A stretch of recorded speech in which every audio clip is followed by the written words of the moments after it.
La historia de Erika Schinneger, una increíble atleta de esquí austriaco, daría una vuelta increíble cuando intentó ser seleccionada para las Olimpiadas de Grenoble en 1968. ¿Pero quién era Erika? Bueno, ella nació el 19 de junio de 1948. Nació en un pequeño pueblo alpino en Austria y, después de una breve revisión del doctor, la clasificó como niña. Así Erika fue criada, pero había algo en ella que siempre la impulsaba a los juegos rudos. Siempre pedía camiones en Navidad, pero recibía muñecas. Su rudeza y fuerza física encontró una vía de escape en los deportes, donde se sentía libre, donde lograba lo que no podía lograr en su vida diaria. Ahí en las competencias lograba victoria tras victoria, medalla tras medalla. Y así dirigió su mira hacia el sueño de todos los atletas, las Olimpiadas. Para esto, ganaría la medalla de oro en la competencia de Chile en 1966. Estaba casi con un pie de lograr ese sueño tan anhelado, ser un atleta olímpico. Pero después de una prueba física obligatoria, su vida daría un vuelco increíble, pero al mismo tiempo la llevaría a entenderse más y encontrar la paz en su vida. Una tarde recibió una llamada sobre sus pruebas de saliva.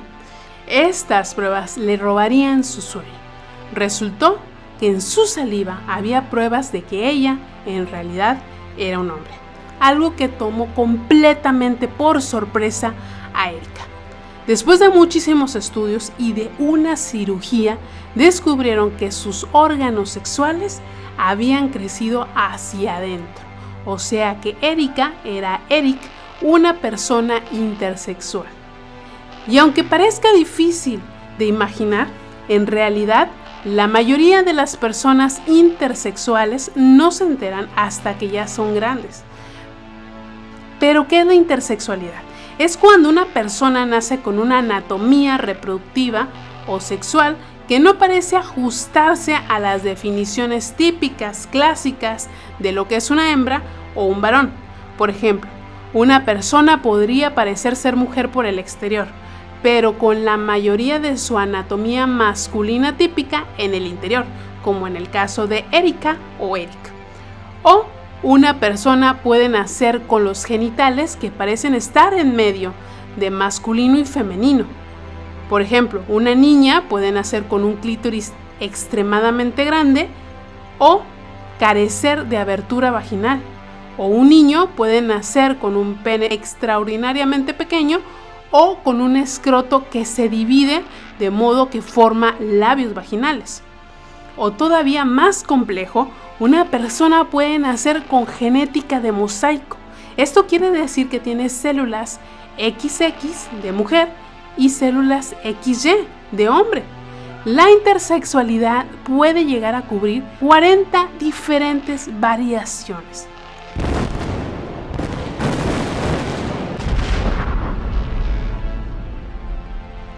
Es bastante confuso, ¿cierto? Imagínate para esas personas.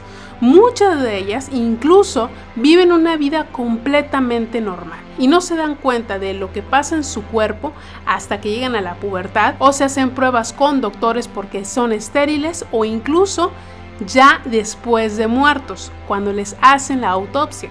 Y aunque parece algo realmente lejano, no lo es tanto. Se calcula que el número aproximado de personas intersexuales es del 1.7 al 2%. Eso significa que es igual que al del número de personas pelirrojas. Dime cuántas personas pelirrojas tú conoces. Bueno, posiblemente conozcas a una persona intersexual. Y si se le pregunta a un experto con qué frecuencia un niño nace intersexual, el número será de 1 en 1500 nacimientos o 2000 nacimientos. Hasta hace poco, y seguramente todavía en algunos países, cuando nacía un bebé intersexual, los doctores presionaban a los padres para que escogieran el sexo del bebé y generalmente asignaban el femenino, porque su cirugía tendía a ser más fácil. Se operaba al bebé varias veces en el transcurso de su vida hasta lograr un genital normalizado. Muchos de estos niños ni siquiera eran conscientes de por qué sufrían tantas cirugías. Ahora, algunos doctores y asociaciones recomiendan que no se opere al bebé, que se le permita llegar a una edad donde puedan ver la inclinación de la persona y que ellos decidan a qué sexo quieren ser asignados si es que así lo desean. Solamente se recomienda operar en caso de que esta particularidad les esté afectando a su salud, por ejemplo, que no les permita hacer pipí. En países como Malta está prohibido la intervención médica no consensuada en personas intersexuales, incluso en aquellas que son demasiado jóvenes para dar su consentimiento. Esto en el 2015. Y en enero del 2016, el gobierno chileno emitió directrices a los médicos que se oponían a la cirugía correctiva. Eso significa que si un doctor no quiere operar, no está obligado a hacerlo. Y curiosamente, en países como Reino Unido, Estados Unidos y Australia, no existe ninguna ley o guía sobre qué hacer al respecto. Todo depende exclusivamente del hospital y el profesional y los padres. Seguramente algunos tendrán la duda de, ¿y cuál es su orientación sexual? Bueno, son muy parecidos a las personas que nacemos con el sexo definido. La mayoría de ellos son heterosexuales, pero existen personas con algunas condiciones intersexuales específicas que tienden a ser más gays, lesbianas o bisexuales.